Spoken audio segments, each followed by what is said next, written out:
What's going on, guys? Render here, back again with another Madden video. Today I wanted to actually do a Madden wide receiver ranking list. Now, this is not about who is the best receivers in the NFL. If you want to watch a video like that, Wheelz did a video yesterday, a great video. I will put that link in the description.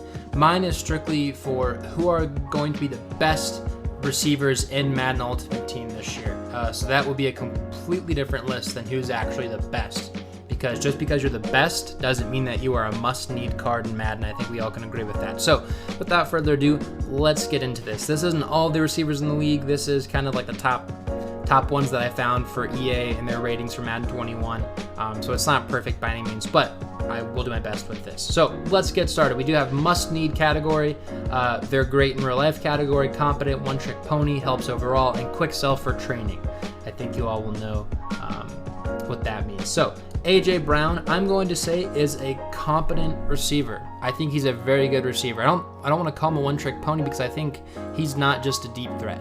And I would love to say he's just a deep threat, but the thing is, Madden didn't even give him the top end speed to become a deep threat. So I would say he's an overall well-developed route runner. He's not great in real life yet. I think, I have to have a couple seasons of consistency to put him in that category, but he is a good card. I think he'll be okay. But he'll never be anything phenomenal this year unless he just decides to run a 40 and run it like a 410. But other than that, he's a competent card. AJ Green, man, I hate to see this because he's a helps overall card. He's not that great of a receiver in Madden Ultimate Team anymore, or even the NFL. I guess I can't say he's not a good receiver in the NFL anymore because he can't play. He barely ever plays. I hope he plays this season. I think Joe Burrow and him will be an interesting dynamic. But in the meantime, Madden just gives him cards because he's a household name and he'll help the overall. Allen Robinson, I'll put in I'll put him in their great in real life category. He is a really good receiver. Honestly, I'd say he's top 10 in my opinion. That could be a lot of conversation to be made about that. But I think he's a great receiver. He just doesn't have the top end speed that you need if you want to have an amazing starting lineup for receivers. So I'll put him in great in real life. Alshon Jeffrey, just for the lulls. Quick sell for training. Super tall, super slow. Ag catches don't work that great. So I'll put him in the quick sell for training. Plus, I don't like the Eagles because they beat the Patriots in the Super Bowl. F in the chat. Amari Cooper. Man, I would love to say must need because honestly, you're going to see people above Amari Cooper who aren't better receivers than him in real life.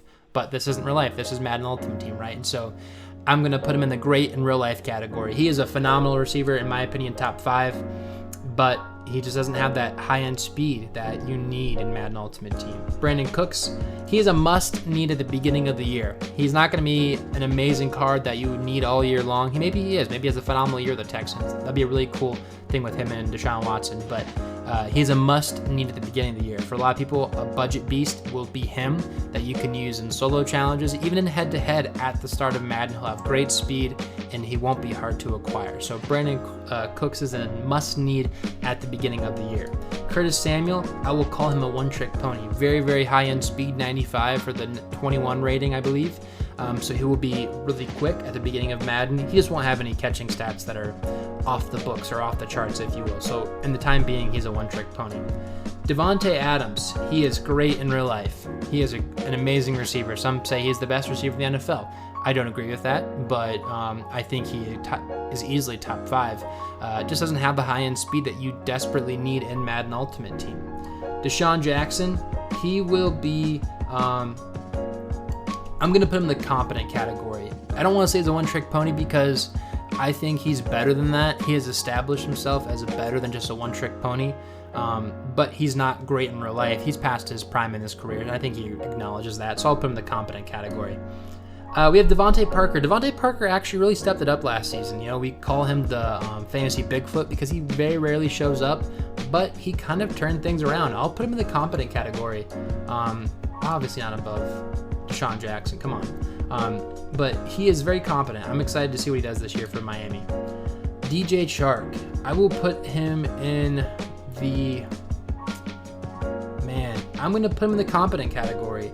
I think he's more consistent than Curtis Samuel, and for that, I'll put him in the competent category. He had a lot of great games last year with, Minshew Mania, and I'm excited to see what they do this year, so I'll put him in the competent category. Next guy we have is DJ Moore. Man, I want to put him, honestly, right beside AJ Brown. I think he is on the verge of being great. He has average speed. I think he's a little bit faster than AJ Brown, so maybe for that sake, I'll put him above AJ Brown. So I'll put DJ Moore there. He's borderline competent, if not great in real life. But is he must need? Unfortunately, no, he's not. DK Metcalf. Nope, he's definitely a must need. And honestly, I'll put him above Brandon Cooks.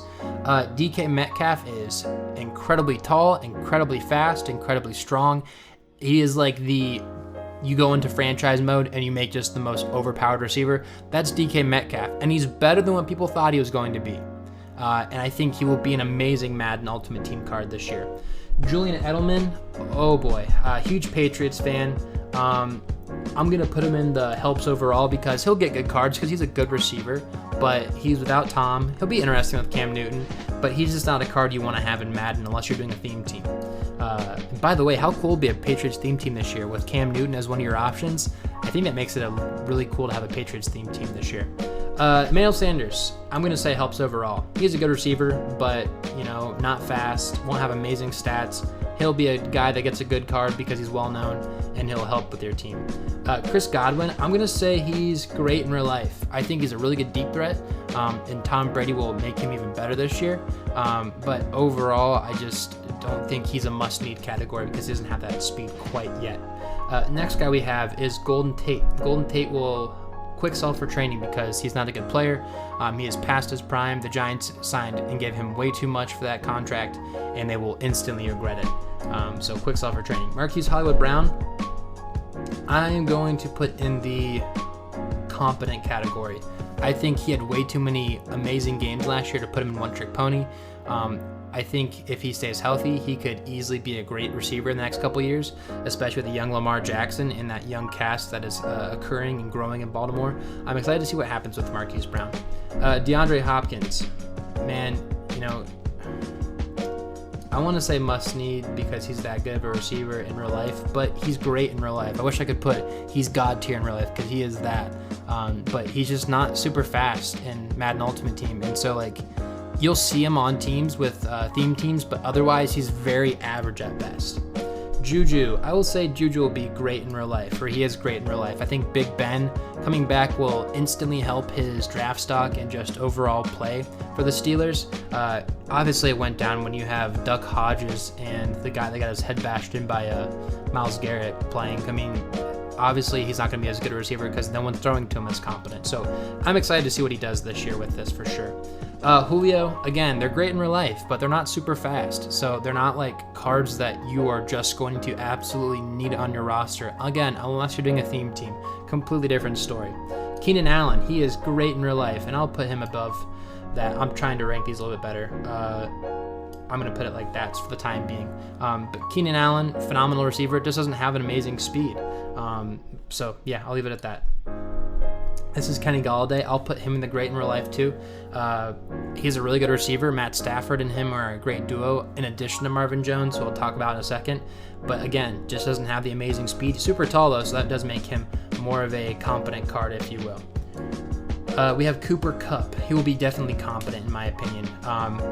He's a great receiver, fun for fantasy, but he doesn't have high-end speed in Madden, so because of that, I don't think he's great borderline yet. I think he's getting there, but he's just not quite there. Jarvis Landry, he's great in real life, but he's just not going to get the recognition or speed that he deserves in Madden. If you're a Browns fan, and you watch this guy every Sunday, he's phenomenal, and he's super underrated in my opinion. This is Tyler Lockett. Again, just because they're in the must-need category doesn't mean they're the best receivers in the NFL, because that's not the case with Lockett. He is a very quick receiver. He'll be great for slants and deep threats, but he's a must-need card because he's super fast. He doesn't have phenomenal route running, but he's going to have the high-end speed that you need in Madden Ultimate Team. Marvin Jones, I'm going to put in at the top of competent. I think he's a very, very good receiver and highly underrated. With his time in the Bengals and now the Lions, he's a good receiver and he's very consistent with what he does, which is provides you 50 yards and a touchdown every couple games. Michael Thomas, I'm going to put him right here in regards to they're great in real life. They're phenomenal in real life. You know, you could really make the argument that Hopkins, Julio, Thomas, and Adams are like 1A, 1B, 1C, and 1D in regards to receivers. All amazing receivers. They just don't have the high-end speed that you need in Madden Ultimate Team. Sure, you'll see them on teams, but they aren't must-need players. Mike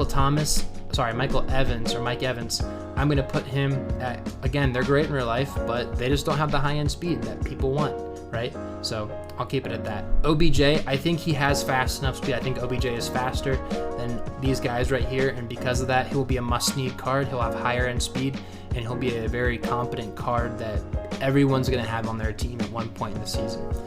Calvin Ridley, I'm going to call him at one-trick pony. Very fast guy, but he's very limited in what he does. Robbie Anderson, one-trick pony, super fast, but he's just really a deep bomb threat. I think he's signed to the Panthers. That'll be interesting. Teddy Bridgewater can throw about 20-yard bombs to him, so that'll be cool. Robert Woods, competent player, good receiver, just not anything amazing.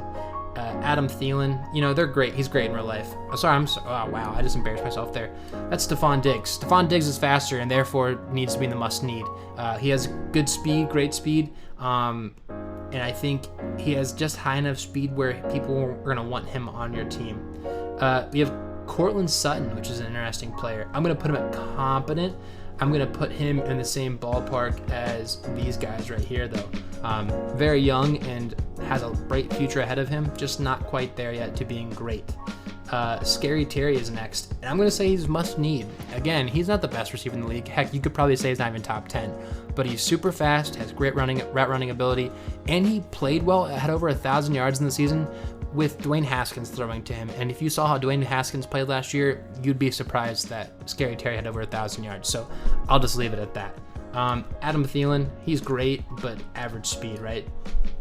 T.Y. Hilton, again, also great in real life, but just doesn't have the speed. It's funny, he's a deep threat. That's kind of the notion of it, but they don't really give him the speed that he deserves. Tyreek Hill, man, you know, I'm going to put DK Metcalf just because his build is that much more ridiculous than Tyreek Hill, but he'll have the highest speed in the game undoubtedly, and he'll just be that much more fun to watch and play with. Will Fuller's a one-trick pony, and he's the shoulda, coulda, woulda when it comes to Madden and any NFL real life too. Super fast, really good guy in regards to playing. You know, every time he plays, he has like 200 yards and 2 touchdowns, so really impressive guy in the way he plays, but just can't stay healthy. All right, that's my list. What do you guys think of it? I'm going to get a lot of opinions, I know. Not the perfect list, obviously, but it's my opinion. So thank you all so much for watching. Take care. What we do here is go back.